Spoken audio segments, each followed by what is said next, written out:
എടോ തന്റെ ലൈഫില് ഏറ്റവും ഇമ്പോർട്ടന്റ് ആയിട്ടുള്ള പേഴ്സൺ ആരാ? ഞാൻ തന്നെ. അത് കഴിഞ്ഞ് അത് കഴിയുന്നില്ലല്ലോ. പറയാൻ പറ്റുമെങ്കിൽ പറ. Who is the most important person other than U?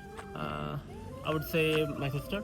കാരണം കാരണം ഒന്നേ ഉള്ളൂ, she's my sister. Not convinced.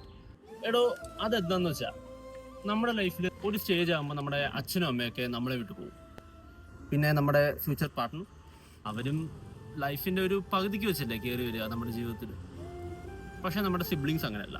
They born together, they grow up together, so they should stand together watching each others back. അത് ഈ ചോരയ്ക്ക് മാത്രമുള്ള ഒരു സ്പെഷ്യാലിറ്റി. ഞാൻ വിചാരിച്ചു താൻ എന്റെ പേര് പറയുന്ന.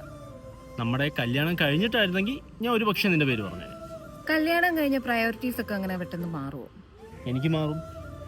അത് ഞാൻ തനിക്ക് തരുന്ന റെസ്പെക്റ്റ് ആണ്. എടോ താൻ എൻ്റെ വീഡിയോ കണ്ടിട്ടുണ്ടോ? ഇല്ല. എൻ്റെ അച്ഛൻ, അമ്മ ഇവരാരെങ്കിലും താൻ കണ്ടിട്ടുണ്ടോ? നോ.